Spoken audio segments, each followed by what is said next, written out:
everyone, so this is part 2 of our preparation for the PSAT. The PSAT is mostly in 3 mathematical sections. We already did the algebra stuff. This is section 2 on problem solving and some data stuff. All of these problems will be in the calculator part of the test, so you will be able to use your calculator on all of these problems. So we're just going to go through a few. As we work through these problems, pause the video, try it on your own, and then you can watch me go over it.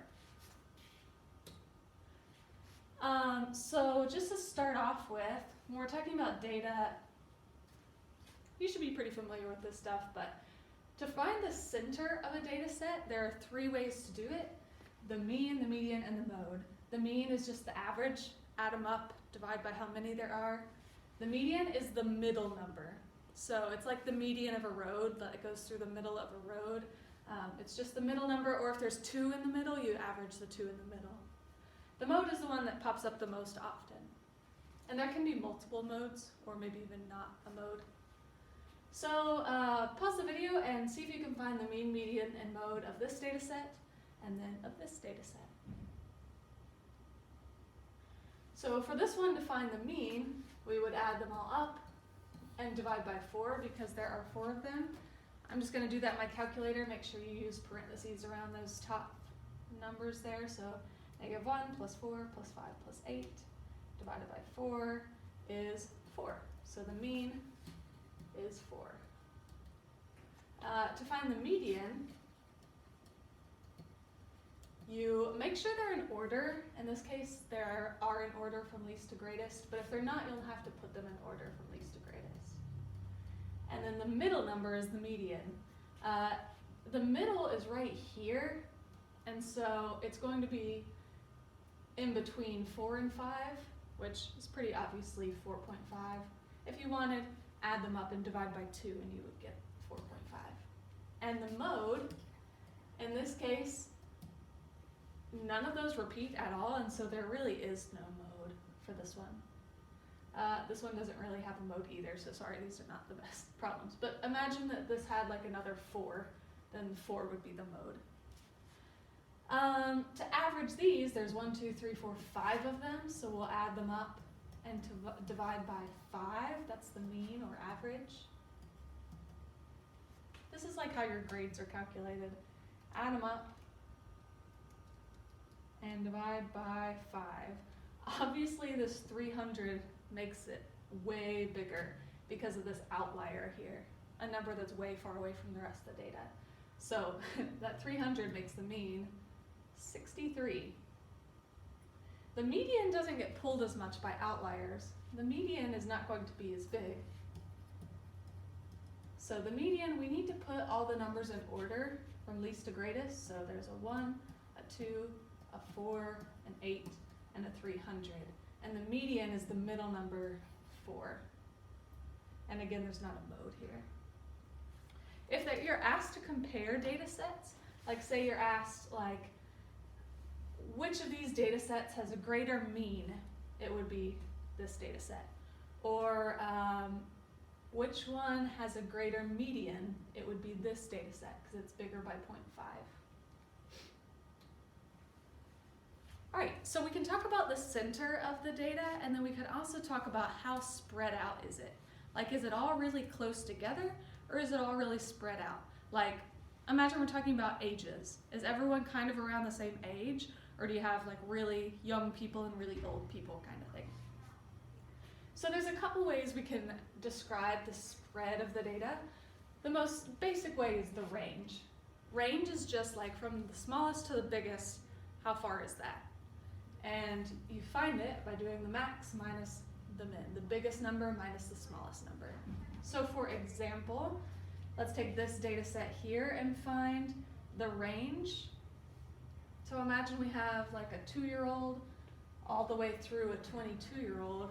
The range of that data is 22 minus 2, the max minus the min, which is 20. So the data's range is 20.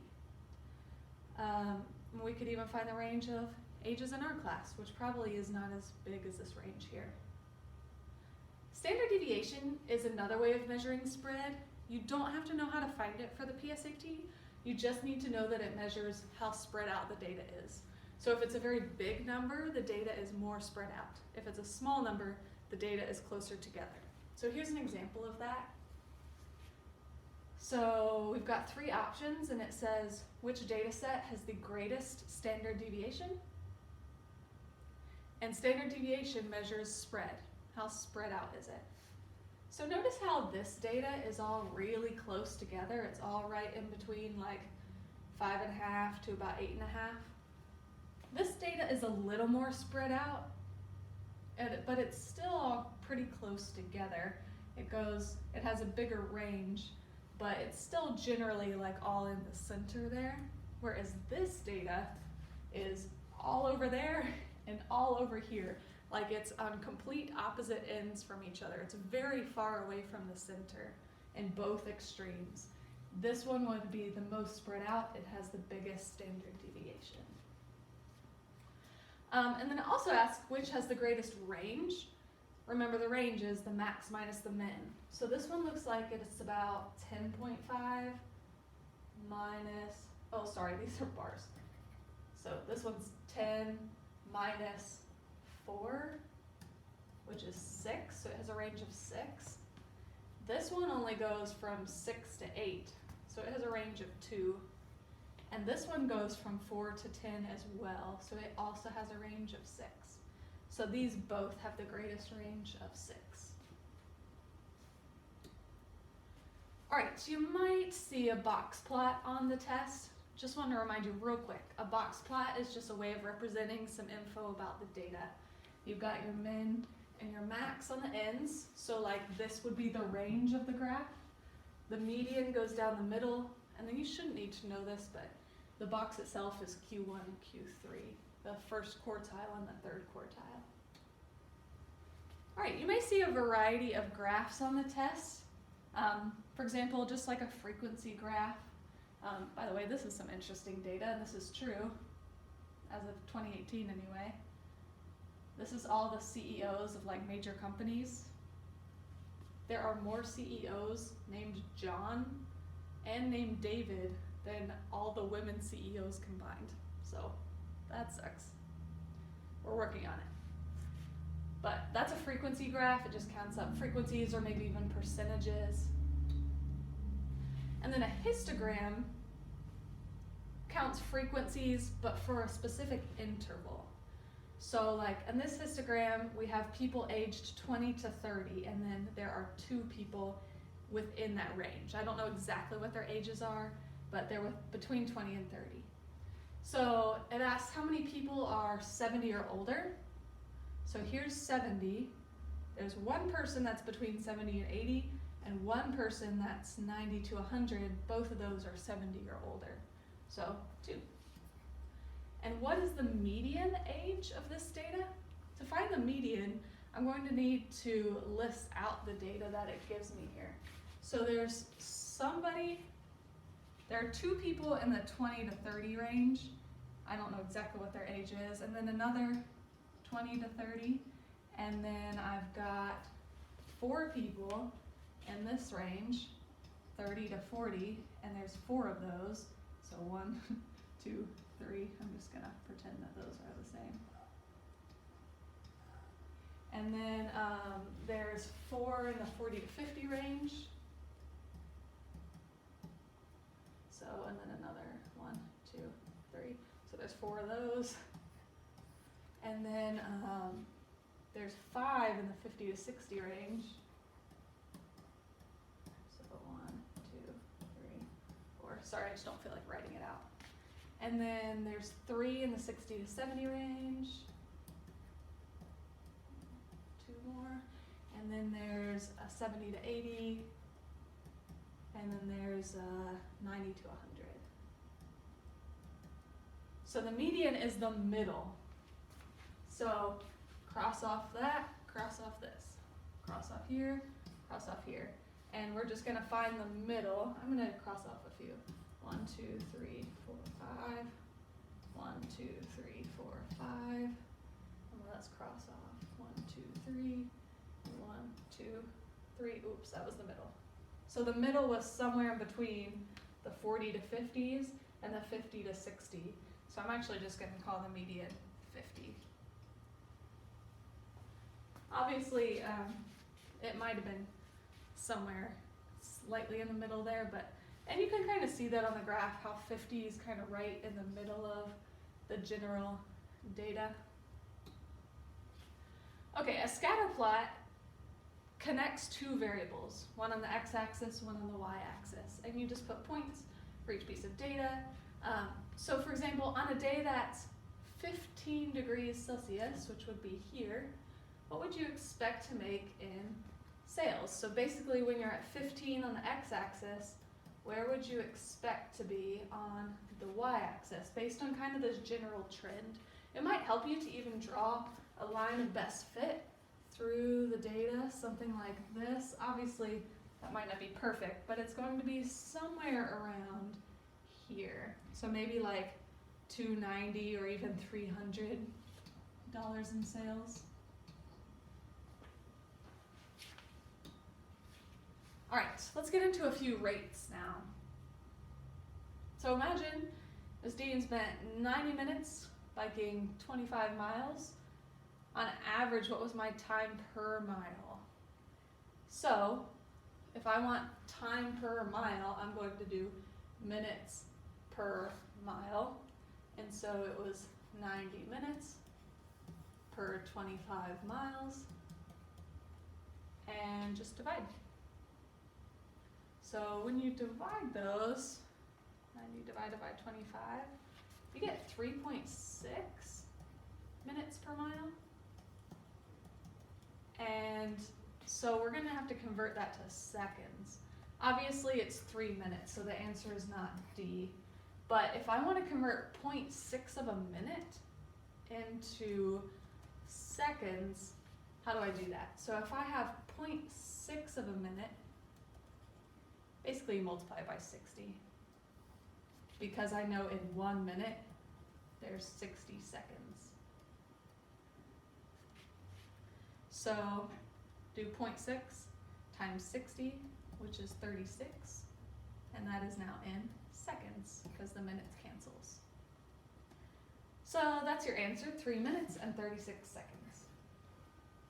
You could also have done 3.6 times 60 and then turned it into seconds and then subtracted however many minutes there are, that kind of thing, but there are other ways to do it. Density might be on the test, and density measures mass over volume. So like how much stuff do you have per cubic foot or something like that. Or even it could be like how many people do you have per the land. So might even be population density. In this case, we're talking density of the fish, because you don't want to have too many fish in a tank, or they'll be all squished. So Matthew got 5 tetrafish for his birthday. He has a prism-like water tank whose base area is 0.5 square meters, height is 0.4 meters. And so assuming he fills the tank to its entirety, what is the density of the fish in the tank? So I'm just going to do the mass, which is just the number of fish, divided by, so 5 fish, per the volume of the tank. Since it's a prism, you just do the base times the height. So just do 0.5 meters squared times another 0.4 meters for the height, and see what you get. So 0.5 times 0.4 would be 0.2. So now we have 5 fish divided by 0.2 cubic meters, and then divide those, and you get 25, which is a little weird that it's bigger, but it's because that was a decimal. So it's 25 fish per each cubic meter.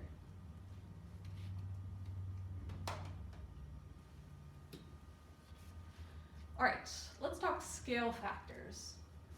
On a house blueprint, 2 feet is represented by 1 inch. That's a scale factor that they just gave us. 2 feet actually is 1 inch on the map. So that's the map, and this is real. If a room on the blueprint measures 5 inches by 6 inches, what is the area of the actual room? I highly recommend converting before you find the area. So first we need to turn these into like the real area, the real dimensions, I mean, and then find the area, because when you find area, things get a little crazy. So let's start with the 5 inches. 5 inches is on the map, and so I'm going to need to convert these inches into the feet that I have in real life. Obviously, we're not using like the actual conversion here, we're using what it gave us. 1 inch on the map is 2 feet in real life. And so those cancel, and now we're in these real life feet. And 5 times 2 is 10, so 10 feet in real life. So 5 inches is 10 feet in real life. And then same thing with 6 inches, convert it. 6 times 2 is 12 feet. So this is 12 feet in real life. And then to find the area, if this is 5 feet by 6 feet, you just do 5 times 6, and the area is 30 square feet.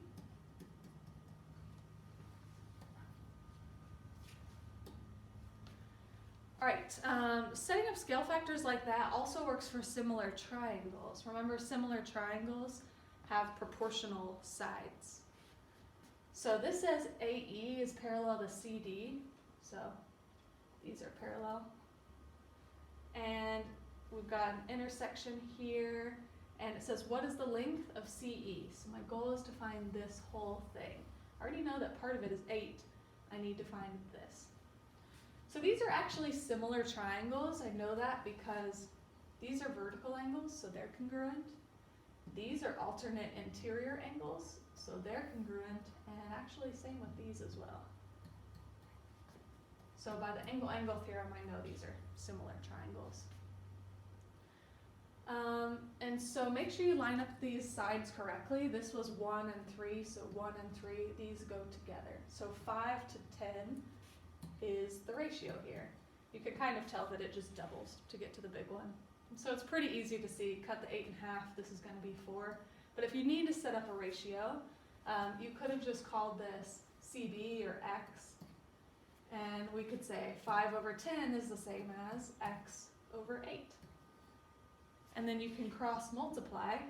5 times 8 is 40, which equals 10x, and then divide by 10, and so x is 4, and you get the same thing. It asked me for the length of CE, and that's this whole thing. So if this is 4 and then this is 8, you have to add those up to get 12 is the final answer. All right, you probably want to refresh on a few unit conversions. They'll probably give you the conversion that you need if you're having to do any unit conversions, but it wouldn't hurt to refresh on some common ones, like 12 inches in a foot, 3 feet in a yard, 5,280 feet in a mile. There's 10 millimeters in a centimeter. There's 100 centimeters in a meter, because centa means 100, like a century. Milli means 1,000. There's 1,000 millimeters in a meter, and then there's 1,000 meters in a kilometer or kilometer. All right. So this one gives you the conversions. It says there's 16 ounces in a pound. So 16 ounces, 16 ounces in 1 pound. Then a 480 ounce cat is how many pounds? So 480 ounces. And the question is like, do you divide or multiply by 16? And to do this, I'll use a conversion factor. If I want to cancel out ounces, I need ounces here and here to line up so that they'll cancel, leaving just pounds. And then I'll fill in the conversion. It told me 1 pound is 16 ounces. So that actually tells me I need to divide. Do 480 times 1 divided by 16. So 480 divided by 16 would be 30 pounds. It's a heavy cat. Or just keep in mind, like, obviously I'm not gonna have a cat that's like thousands of pounds, so this needs to get smaller, so I know I need to divide by 16 rather than multiply. Here's another area one. You've got a rug that's 10 feet long. Oh, that was not to scale, sorry.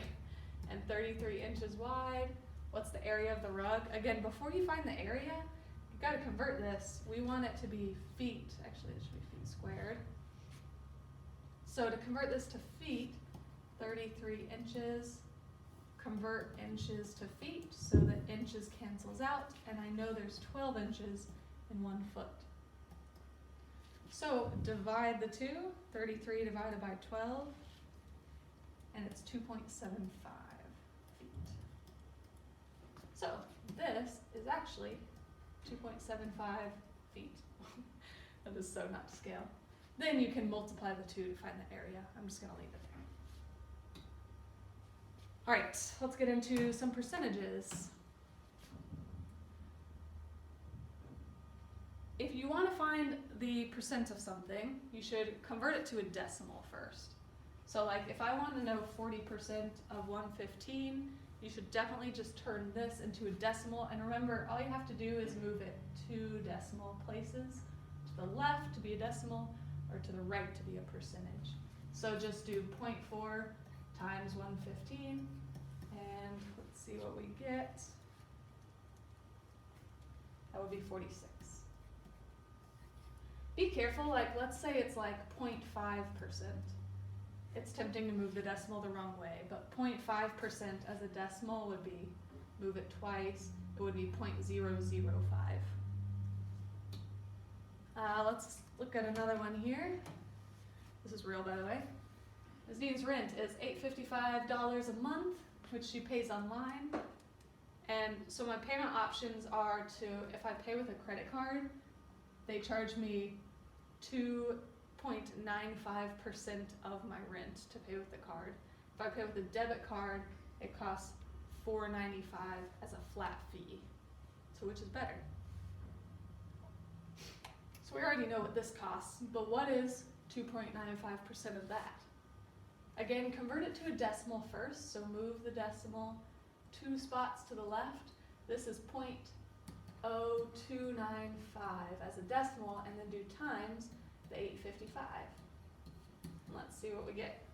0.0295 times 855 is $25 and about 22 cents if I round it. So definitely this one is better, which is what I do. All right, let's get into some tables. There will definitely be some of these tables on there. It's called a two-way table. You don't need to know that, but it's just because it's got 2 variables. Like in this case, we've got age versus gender. So I don't know what this data was about, but they collected some data. This was their age and this was their gender. So what percentage of the population are 0 to 18 years old? So here's 0 to 18 years old, and total in that category, there are 106 out of the total population, which is 750. So there's 106 out of 750, which is 106 divided by 750. It's 0.1413 repeating. It asks for a percentage, so to turn this into a percent, just move the decimal twice, and it's about 14%. I'm just going to round it. All right, the next question asks, what percentage of the population are 0 to 18-year-old females? So this is still out of the entire population. So it's still out of that 750 total population, but this time it just wants 0 to 18-year-old females, which is this group, because 0 to 18 and female. So 50 out of 750, which is 0.067, just to round it there. And if you move the decimal twice to make it a percent, that's about 6.7%. All right. The next question asks, what percentage of females are 0 to 18 years old? So this time it's not out of the entire population. This is saying just out of the females.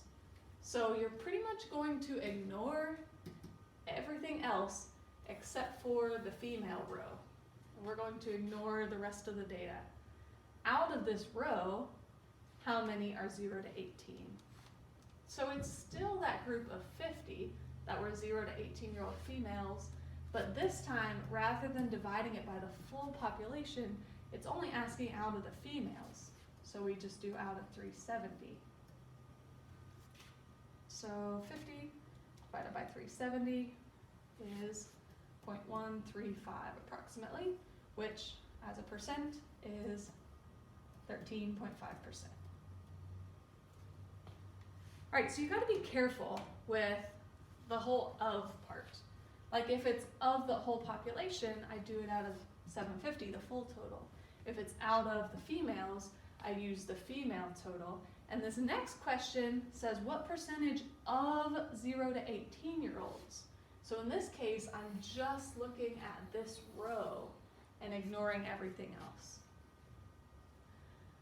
So it's the same data. It's the 0 to 18-year-olds who are female. It's still that 50, but this time it's out of the 0 to 18-year-olds, 106 of them.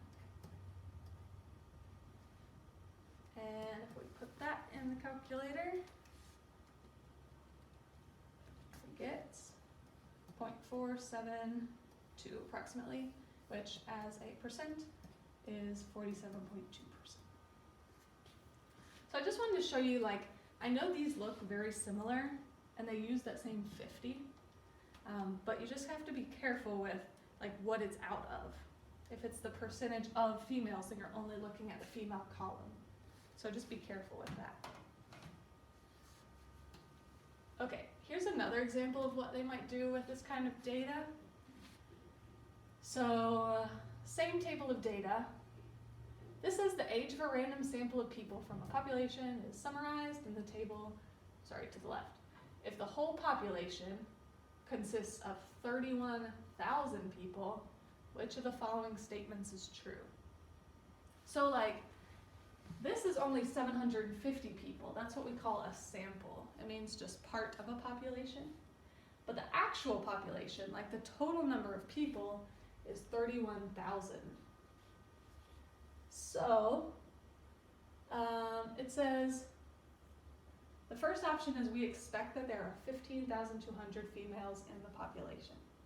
So the way we can find that is take our sample data and see what percentage of the population is actually female and see if that matches up to this percentage.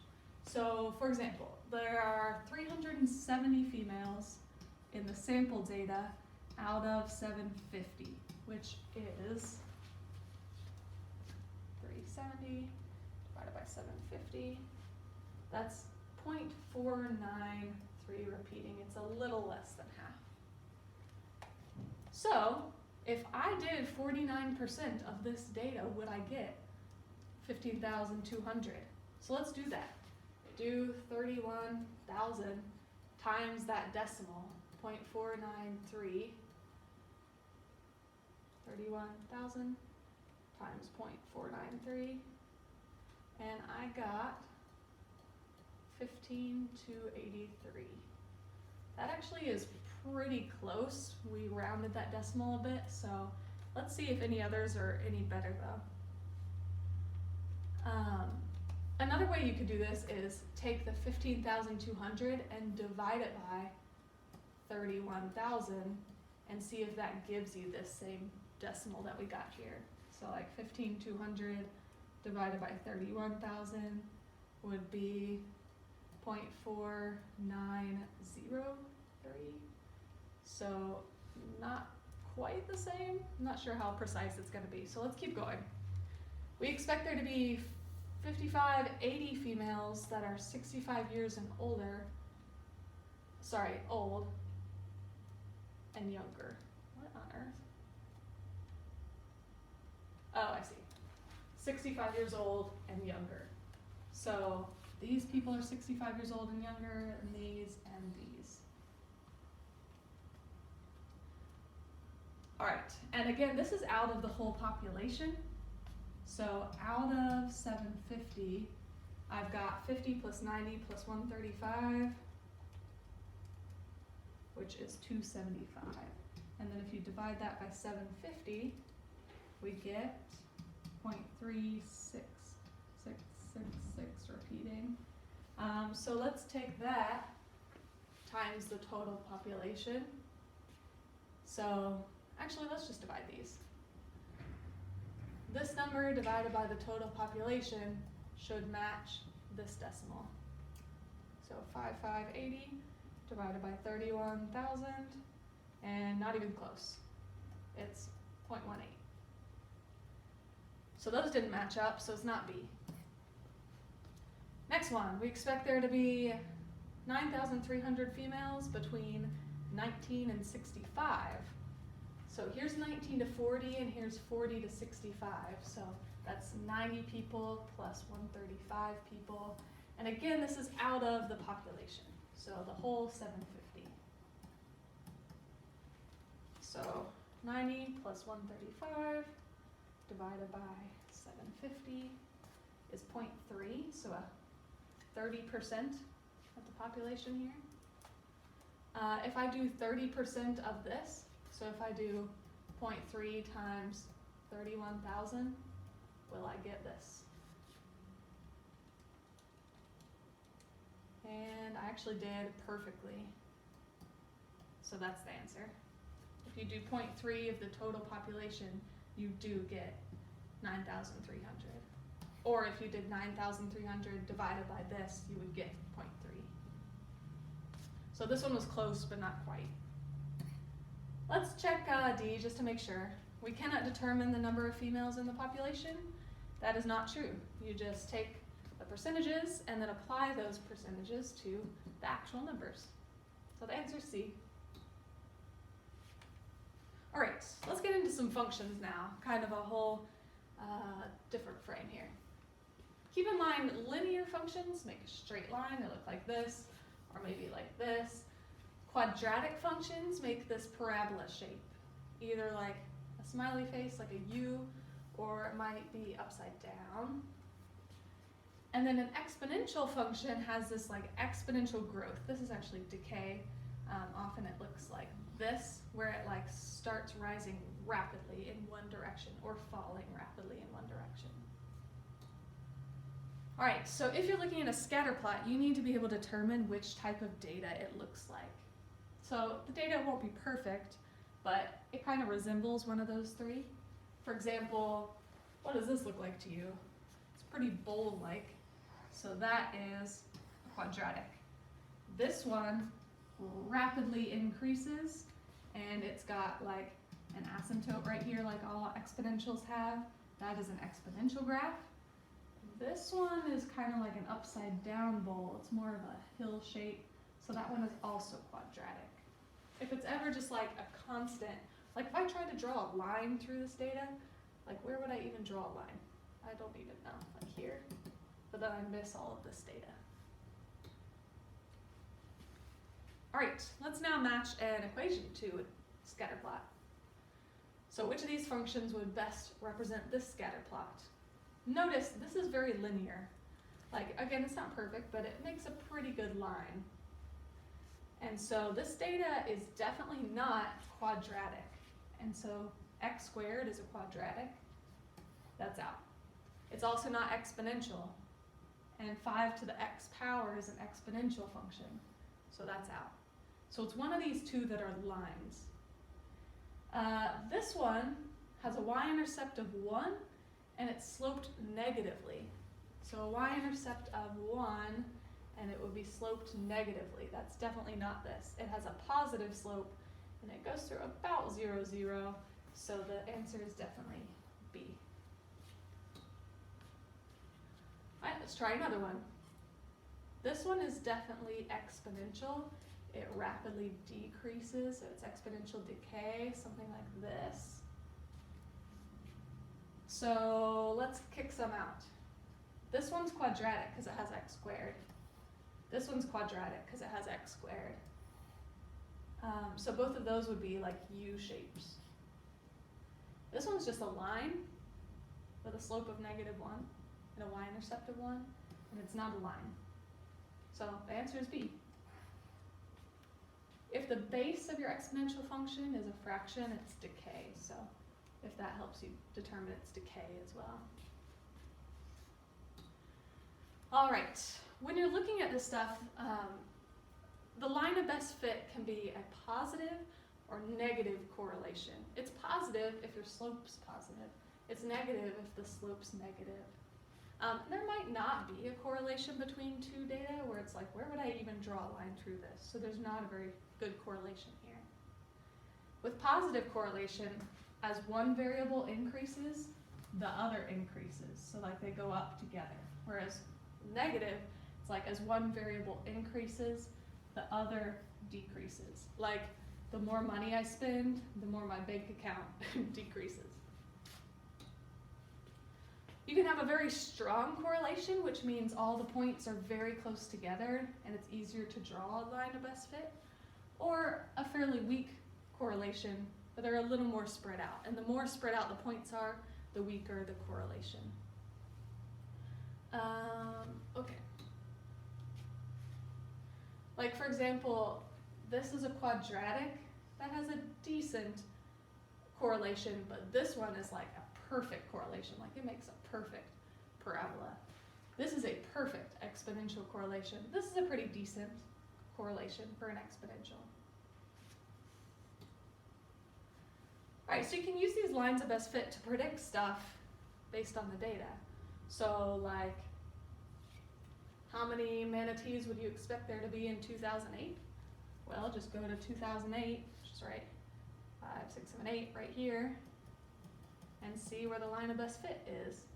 It's approximately 3,000 and something, so let's call that 3,800 manatees. What else does this graph tell us? It tells us the y-intercept doesn't make a whole lot of sense because we're not exactly sure like where this data started, but it tells you like the increase. Like you could see from about like 1997, there were 2,000 manatees. And let's pick another year. Where do we get to like 3,000? Right here. And it looks like about 2003 maybe. So by 2003, we're up to 3,000 manatees. And so it tells me within those 6 years, I increased 1,000. So it's an increase of 1,000 manatees per each 6 years. Oops. Which, if you divide that, would be about 167 manatees per year. That's kind of like the slope of the line. Yeah, and it tells me the number of manatees is increasing at a steady rate each year. There are a few outliers up here, but that's kind of the general idea. All right, we've looked at graphs and equations. Let's look at some tables. A linear table, the y value should be increasing or decreasing at a steady rate because the slope stays the same. So see how like it decreases by 2 and then by 4 and then by 4 and by 4 and by 4.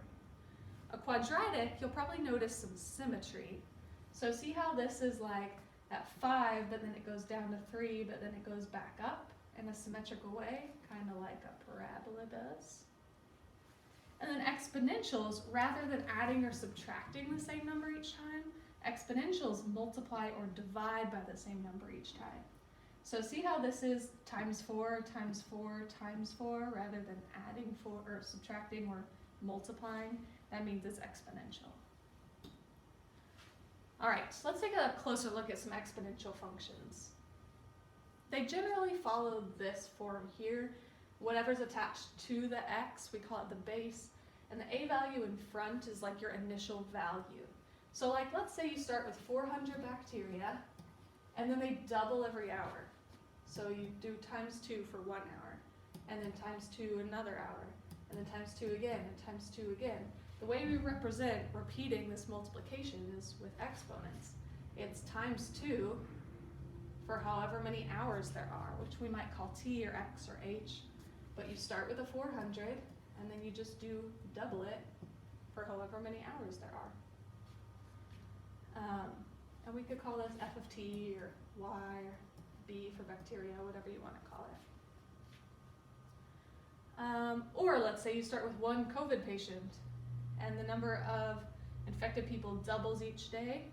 So you start with 1, and then you do times 2 and times 2 times 2 for each day, and that is the number of COVID patients. So that would be an example of this. And you don't really need to put the 1 there because doing anything times 1 doesn't change it. So you could just do 2 to the x kind of thing. All right, let's talk money. Sometimes they'll actually just give you a growth rate rather than saying like doubles or triples. It might be like a rate. And so, let me see if I put a problem on here. This is kind of the general formula you want to use. So imagine you have like money in an account or something like that. So like a principal amount, and then you multiply it by 1 plus the rate. So like say I put $100 in an account and it increases because it's gaining interest by like 2% or 0.02. I don't want to just take 0.02 of the 100 because 0.02 of the 100 is just going to give me the interest. I need to add that interest onto the initial amount. And so rather than doing 100 times just 0.02, I'm going to do 1.02, which takes 100% of the original 100 plus an additional 2%. And then we'll continue to do this over and over. So we put a t or an x up here to represent the amount of time that's passed. Each time you compound that interest, or each year that passes, or whatever your time represents. So if we're talking specifically about money, it follows this formula, which is start with your principal amount times 1 plus your rate as a decimal, which is what we did here. Usually it's just compounded like every year, but if it's ever compounded, which just means like they calculate the interest and start all over. So if it's ever compounded multiple times in the year, that's what your n is. So usually you can ignore the n part, but like let's say it's compounded monthly, which would be 12 times a year. Then you'd put a 12 here and a 12 there. And then t, usually we leave blank in an equation, but like let's say I want to know after 6 years, then I'd put in 6 for t. So let's look at an example of this. And you're not going to be given that formula on the test. You would have to remember this. So a bank has opened a new branch. The bank branch is offering $1,000 certificates of deposit at simple interest of 4%. So this is my principal. This is my interest rate, which as a decimal is 0.04. And they're only doing it per year. So I don't have to worry about this like number of times it's compounded thing. It's just per year. They're selling certificates 1, 2, 3, or 4 years. Which of the following functions gives a total amount A for a customer will receive after K years? So that's like the time here. So the principal amount is $1,000 times 1 plus the rate. So 1 plus this 0.04. Again, I don't have to worry about the number of times it's compounded here, but the time it says was K years, so we'll do to the K power. And you could fill in 1 year, 2 year, 3 year, or 4 years for K, but it just wanted an equation. So that's actually my answer. If you add those together, it's 1.04, which would be C. All right, a couple things. What would happen if it was compounded semi-annually? Semi means twice. So in that case, you would have a 2 for n and a 2 here for n. So you would have to divide that by 2 and multiply this by 2, which would make this 1.02 to the 2k power. So that would be this. Also, just be careful if it ever talks about depreciating, so like if it's losing value rather than gaining value, like say you have a car that's worth $1,000, but it's depreciating at a rate of 0.04%, rather than adding it, you would subtract the 0.04%, and so you would do 1,000 times 0.96 to the k power, which would decrease it over time. And that is the end of this section.